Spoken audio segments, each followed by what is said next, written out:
Greetings. What I got for you is a U.S. military 10 kW generator mounted on a trailer, and it's a big trailer as judged by the 8-bolt tires. Take a look inside here on the passenger side.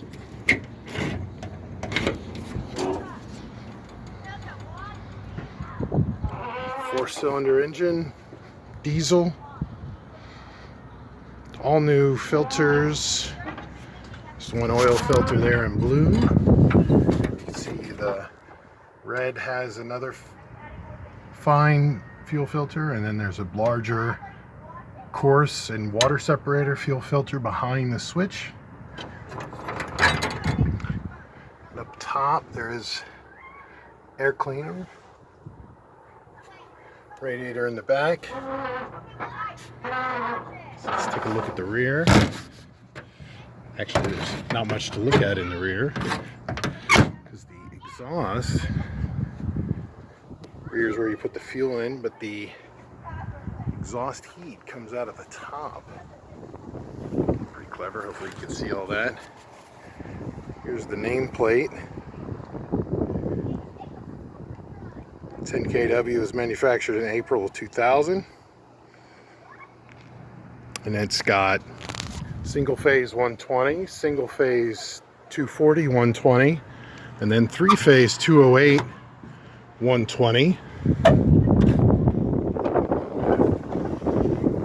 New batteries, new radiator cap.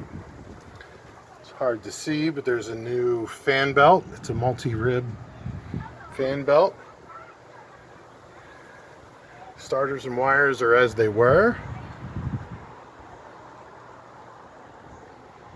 It's military, so there's lots of schematic diagrams. You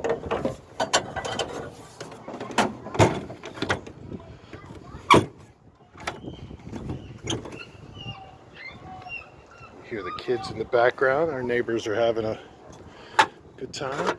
There's the control panel.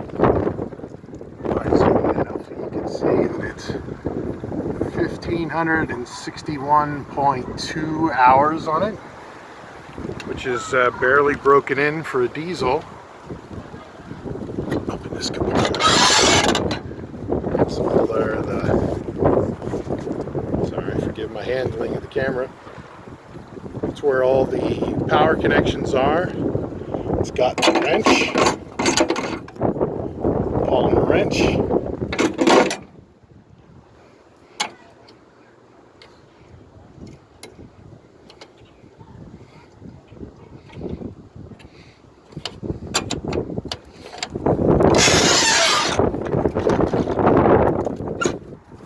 This is just a storage box. I don't think there's anything in that. No, nothing in that. S end of the generator where the air comes in on either side. There's one on either side. Let the coolant. So let's run it, right? Oh, we gotta pull the e-stop. Got a little prime pump running.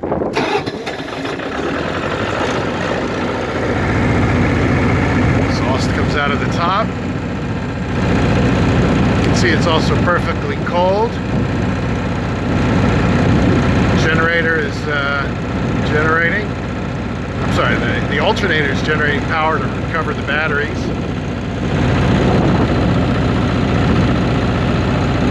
That one's the frequency. Up there is the load meter and the voltage. Say between line 1 and line 3, it's 240 something volts. If you go to just line 3 to neutral, it's right there at 120.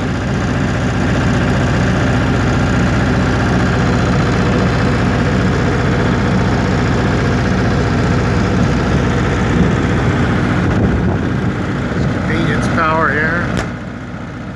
Diagnostic, I don't know what that's for. If you open it up, there's lots of leads. So there must be some high-tech device that plugs into that. I don't know anything about the tester, but here is a frequency adjust. If I turn that, it changes the speed just ever so slightly. Turn it way down. See the frequency drop. Just gonna leave it at 60 hertz. That's what you adjust here. That's it. Everything else about this is pretty standard military. It's got brakes for each tire. Sorry, that's a handbrake. There's another one for the other tire. To mount a big pintle hook. Classic US military. Surge brakes. Pintle hook moves. You can see that just ever so slightly.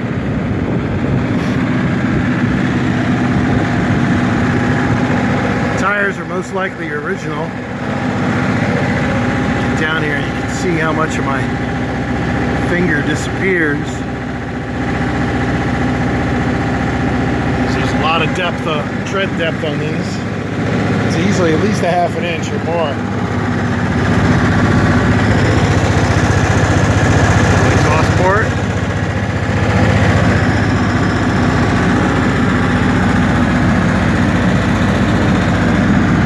Accessory box. There is a ground rod. Hard to see, but it's underneath here. There's a bolt here that comes undone and the rod slips right out. It's two parts. You thread it together and then hammer it into the ground. It's hard to see, but it does say April of 2018 is when it was serviced last. Originally, the government paid $17,000 for this.